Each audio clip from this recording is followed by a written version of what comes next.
Kevin Hollinrake. Madam Deputy Speaker, it's always a pleasure. Congratulations on your election, or no need for election, but always a pleasure to speak with a fellow Yorkshire MP in the chair.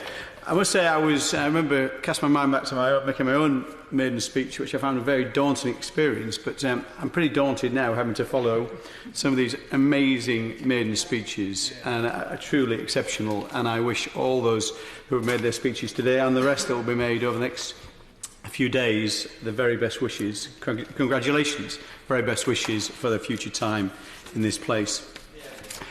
Madam Deputy Speaker, I would like to speak principally about levelling up, and this is something that clearly encompasses the two main themes of today's debate, education and local government. I must say that the term levelling up, I think, is an excellent phrase.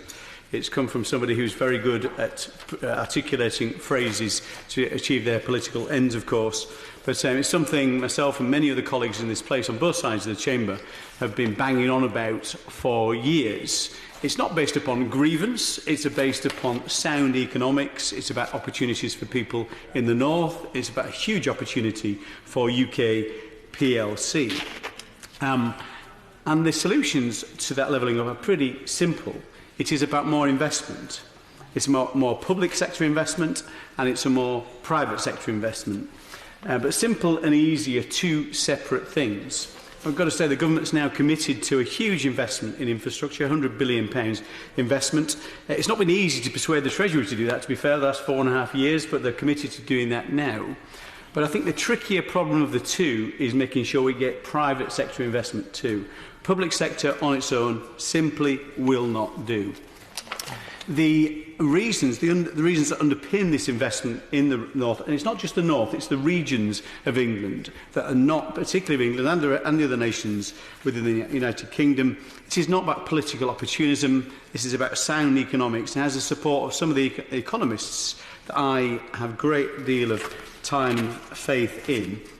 Jim O'Neill, for example, who was an ardent Remainer, but he said earlier this year, being in or out of the EU was not the most important thing. Our productivity performance and our geographic inequality is the most important issue we need to deal with.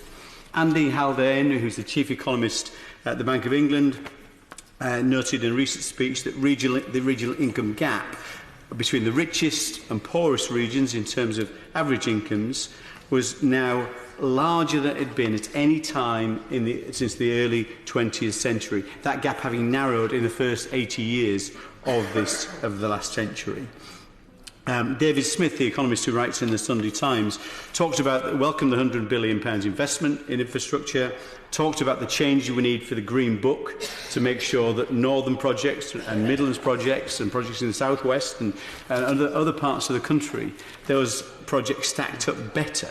But again identified that the fact that the GVA, our productivity in London, is about 50k per person per annum, whereas in Yorkshire and the Humberside and the North East, just over 20k per annum. So it totally follows the average incomes, and there's a clear relationship between average incomes and productivity. If we get the productivity right, average incomes will grow too. But as David Smith said in his column this weekend, public investment works only when it's in harmony with private investment. Indeed, another very good economist, Mark Littlewood, who writes at the IEA, actually was quite scathing about infrastructure investment. He pointed out, for example, that Doncaster has very good communication links, both in terms of road and in terms of rail.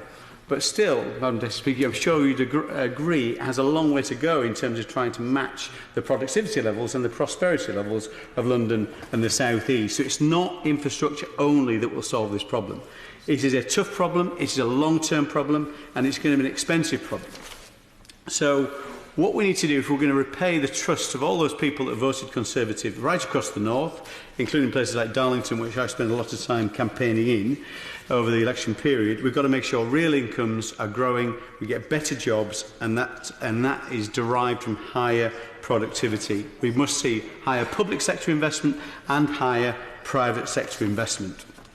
So how are we going to do that? The public sector is relatively straightforward. We've been campaigning for some time to get £120 billion spent right across the north of a 30-year plan. Hopefully that's what will be announced at the budget. But also we need a raft of other policy ideas that will encourage private sector investment in some of the towns that are currently left behind. Free ports is a great policy, but Darlington won't benefit from free ports, for example, and lots of other constituencies won't. We need perhaps enterprise zones that are town centres rather than business parks, perhaps incentives to retrain the long-term unemployed. An SME-first policy. Preston City Council, for example, have radically shifted the amount of money they spend with SMEs. And we know that SMEs invest a much larger proportion of their income back in the local community. More public sector jobs, looking at high streets and our rates, homes, building homes at a discount, which is an excellent government policy. And a key to all this is devolution, making sure we're handing powers back to the people who know those towns best and are going to represent them most effectively. All those things we need to do to get the private sector investment, public sector investment, as well as the private sector investment. Thank you. Alex.